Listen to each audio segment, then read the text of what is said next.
آپ دیکھ رہے ہیں مسائل کا حل چینل۔ ونصلی علی رسولہ الکریم، اما بعد، فاعوذ باللہ السمیع العلیم من الشیطان الرجیم، بسم اللہ الرحمن الرحیم۔ ولا تمشی فی الارض مرحا ان اللہ لا يحب كل مختال فخور، صدق اللہ العظیم۔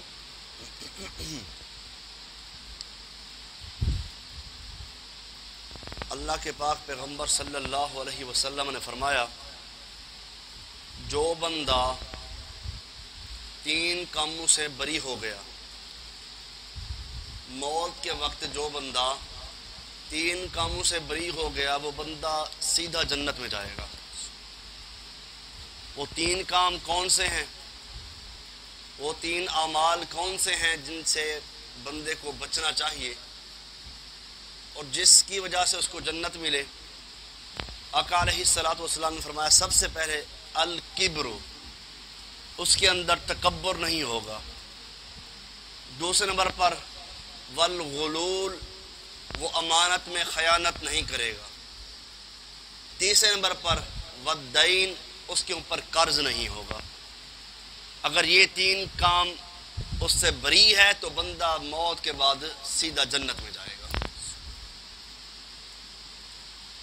تکبر کے بارے میں تھوڑی سی وضاحت کریں گے، خیانت اور قرض کے بارے میں کل بتائیں گے۔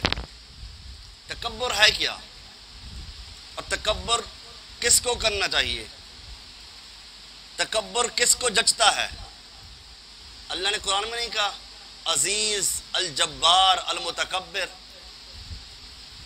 غالب کون ہے؟ اللہ۔ زوراور کون ہے؟ اللہ۔ المتکبر، تکبر کس کے لیے ہے؟ اللہ کے لیے۔ اس کی چادر ہے، یہ اسی کو جچتا ہے، اسی کی شان شان میں ہے۔ حضرات ذی وقار، تکبر ایک ایسی چادر ہے اللہ رب العزت کی جو اسی کی شان شان میں ہے، کسی مومن کی شان شان میں تکبر نہیں ہے۔ نبی علیہ الصلوۃ والسلام فرماتے ہیں کہ جس بندے کے دل میں ذرہ برابر بھی، مثقال ذرہ برابر بھی تکبر ہوا، وہ بندہ جنت میں نہیں جائے گا۔ تکبر، میں بڑی چیز ہوں، میں یہ کر سکتا ہوں، ساری دنیا میری ہے، دنیا میرے پیچھے ہے، میں سب کچھ ہوں۔ حضرات، اللہ کو یہ چیز پسند نہیں ہے۔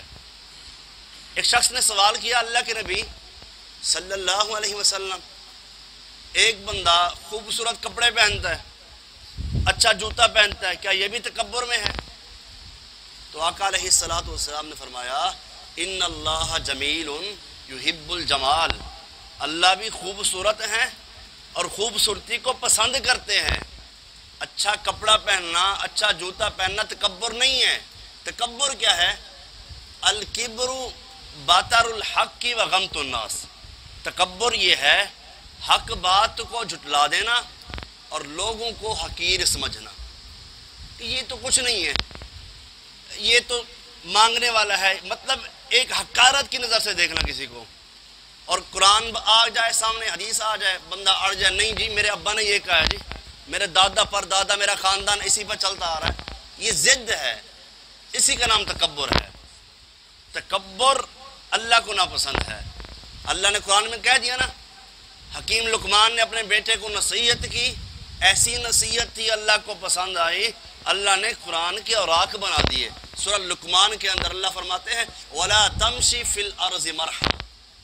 حکیم لقمان اپنے بیٹے کو کہہ رہے ہیں زمین پر چلنا ہے، اکڑ کر نہیں چلنا۔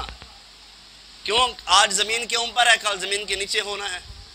ان اللہ لا يحب كل مختال فخور، اللہ رب العزت تکبر کرنے والوں کو پسند نہیں کرتے۔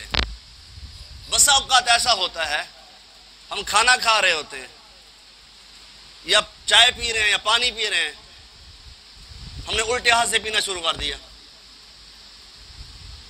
سلمہ بن اکوع رضی اللہ تعالیٰ عنہ فرماتے ہیں کہ ایک شخص کو دیکھا آقا علیہ الصلوۃ والسلام نے، وہ بجائے دائیں ہاتھ کے بائیں ہاتھ سے کھانا کھا رہا تھا۔ آقا علیہ الصلوۃ والسلام نے کہا اللہ کے بندے دائیں ہاتھ سے کھانا کھاؤ۔ اب اس نے تکبر کی حالت میں آ کر یہ کہہ دیا کہ میرا تو دایاں ہاتھ کام ہی نہیں کرتا، اٹھتا ہی نہیں ہے۔ لا استطیع میں تو طاقت ہی نہیں رکھتا. تو اللہ کے پاک پیغمبر صلی اللہ علیہ وسلم فرماتے ہیں لستطاعت، اللہ کرے تو طاقت رکھے ہی نہ. ساری زندگی راوی کہتے ہیں وہ کھانا بھی کھاتا تھا، پانی بھی پیتا تھا، دایاں ہاتھ اوپر نہیں اٹھا سکتا تھا، الٹے ہاتھ سے پھر کھاتا رہا. ہم بیٹھے ہوتے ہیں اپنے انداز میں، آنکھیں بند کر کے چائے پی رہے ہیں الٹے ہاتھ سے، پانی پی رہے ہیں الٹے ہاتھ سے. حضرات یہ تکبر کی علامت ہے. اب بندہ کوئی کہے نا جی میرے دل میں تکبر نہیں ہے، تو یہ علامت ہی تکبر کی ہے. جب سیدھا ہاتھ اللہ، ہاں ایک بندہ مجبور ہے، تکلیف میں ہے، اس کا ہاتھ کام نہیں کر رہا، مجبوری میں تو اللہ نے بڑے آسانیاں پیدا کر دی ہیں. اس لیے مومن کو تکبر والا نہیں ہونا چاہیے، جھکا ہوا ہونا چاہیے، عاجزی والا. ہمیشہ جو عاجز ہوتا ہے وہ رب کے قریب ہوتا ہے. جھکا ہوا انسان مالک کو بڑا ہی پسند ہے.